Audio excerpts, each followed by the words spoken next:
নমস্কার বন্ধুরা, মিষ্ট রান্নাঘরে তোমাদের স্বাগত জানিয়ে শুরু করছি আমার আজকের রেসিপি। আমার আজকের রেসিপি হলো কদম ফুলের ভাপা পিঠে। এর জন্য আমি এখানে চাল ভিজিয়ে রেখেছি আগে থেকে। এখন চালটাকে ঝরিয়ে আমি পেপারের মধ্যে চালটাকে ছড়িয়ে দেব, যাতে চালের জলটা তাড়াতাড়ি শুকিয়ে যায়। তাহলে চালটা গুঁড়ো করতে ভালো হবে। চালগুলি শুকোতে শুকোতে আমি এদিকে একটা নারকেল নিয়েছি। পিঠেতে পুর দেব, এই জন্য নারকেলের পুর করে নেব।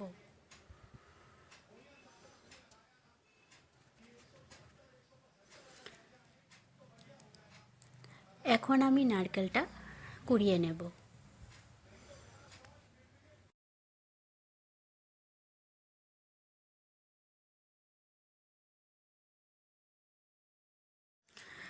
নারকেল কোড়ানো হয়ে গেছে। এখন আমি নারকেল আর গুড় দিয়ে একটা পুর রেডি করব পিঠের মধ্যে দেওয়ার জন্য।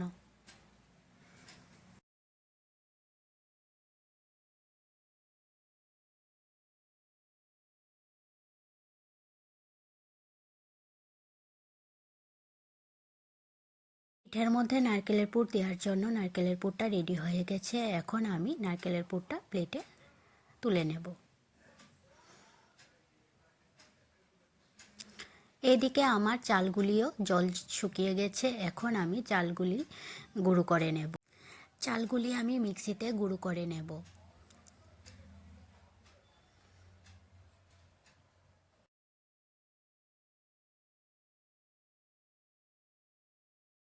চালের গুঁড়ো হয়ে গেছে। এভাবে আমি বাকি চালগুলিও গুঁড়ো করে নেব।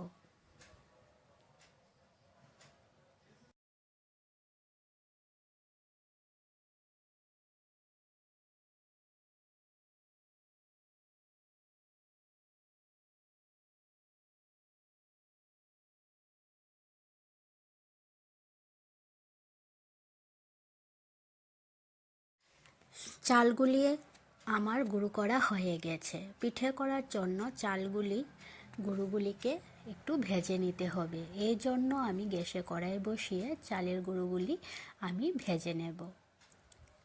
আমি এখানে নারকেল পাতার কাঠিগুলি একসাথে বেঁধে নিয়েছি।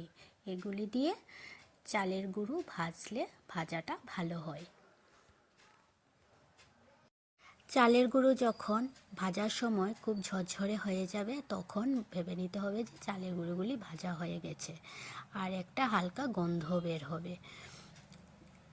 আমি চালের গুঁড়োগুলি ভাজা হয়ে গেছে, এখন নামিয়ে নিচ্ছি। এইভাবে আমি বাকি চালের গুঁড়িও ভেজে নেব।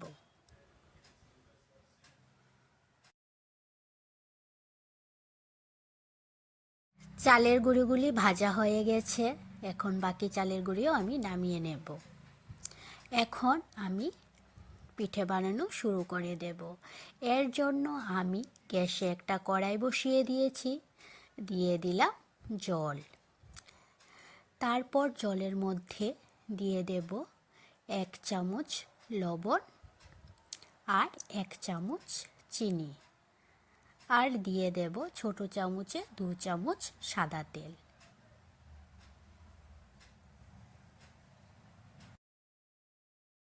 জলটা যখন ফুটে আসবে, তখন আমি চালের গুঁড়ো দিয়ে দেব। এইদিকে আমি কদম ফুলের ভাপা পিঠে বানানোর জন্য এখানে অল্প পরিমাণ বাসমতি চাল আগে থেকে ভিজিয়ে রেখেছি। এখন চালগুলি জল ঝরিয়ে নেব। এদিকে আমার জলটা ফুটে এসেছে। এখন আমি চালের গুঁড়োগুলি দিয়ে দিলাম।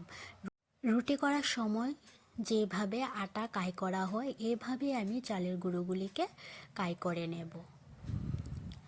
চালের গুঁড়োগুলি কাই করা হয়ে গেছে। এখন আমি থালায় নামিয়ে নেব।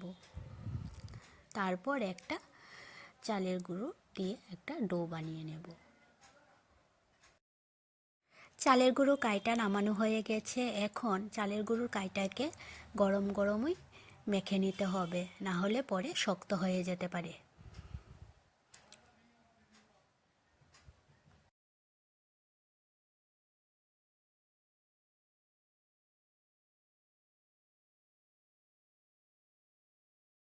কাই করা চালের আটা একটা ডো বানিয়ে নিলাম।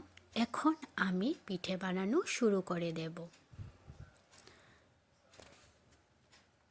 মধ্যে চালগুলি জল ঝরানো হয়ে গেছে, এখন আমি পিঠে বানানো শুরু করে দিচ্ছি। চালের আটার যে ডোটা বানিয়েছি সেটা থেকে কিছু অংশ আমি নিয়ে নিলাম। পিঠেটা আমি যতটুক সাইজের বানাবো সেই সাইজেরই অল্প একটু নিয়ে নিলাম। তারপর এটাকে একটা বাটির মতন বানিয়ে নিলাম। তারপর ভেতরে পুর বসিয়ে দিয়ে আমি মুখটা লাগিয়ে নিলাম। পিঠেটা বানাতে অসুবিধা হলে হাতে একটু হালকা হালকা জল লাগিয়ে নিলে পিঠেটা শেপটা খুব সুন্দরভাবে দেয়া যায়। পিঠেটা আমার বানানো হয়ে গেছে। এখন আমি পিঠেটাকে এখানে যে চাল ঝরিয়ে রেখেছিলাম চালের উপর এটাকে দিয়ে এটার গায়ে চাল লাগিয়ে দেব।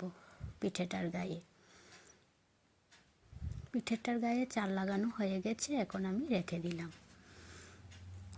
এরকমভাবে আমি বাকি পিঠেগুলিও বানিয়ে নেব। ফুলের ভাপা পিঠেটা বানানোর জন্য এই যে বাটিটা তৈরি করতে হয় এটা খুব পাতলা করতে হয়, তাহলে পিঠেটা খেতে খুব ভালো লাগে।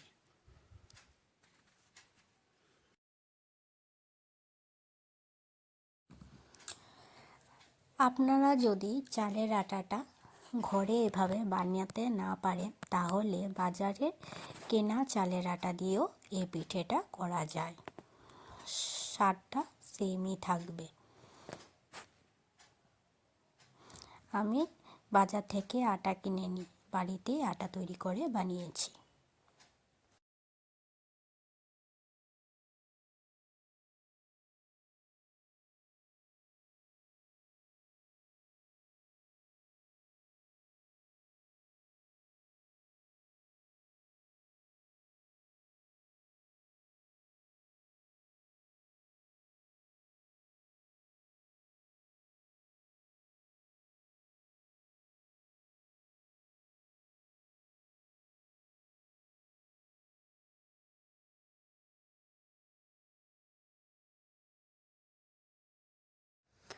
একই রকমভাবে আমি সবগুলি পিঠে বানিয়ে নিয়েছি।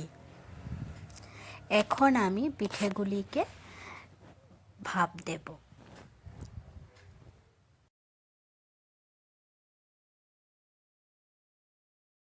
পিঠেগুলি ভাপ দেওয়ার জন্য আমি গ্যাসে একটা কড়াই বসিয়ে দিয়েছি, দিয়ে দিলাম জল।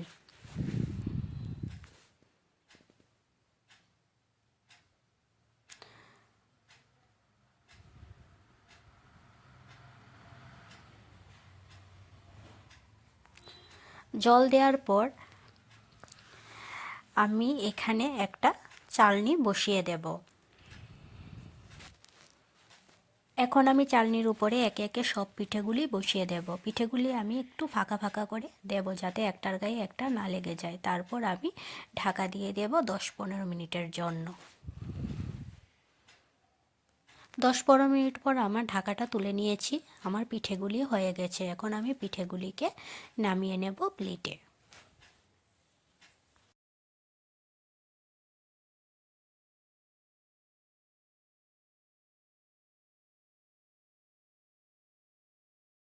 পিঠেগুলি আমি নামিয়ে নিয়েছি, এখন আমি বাকি পিঠেগুলি করে নেব।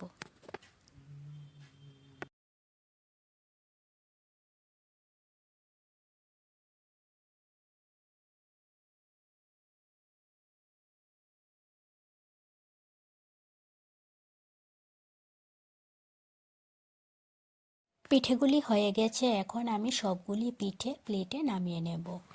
সবগুলি পিঠে আমার প্লেটে নামানো হয়ে গেছে, আর এদিকে আমি বিটের রস করে নিয়েছি।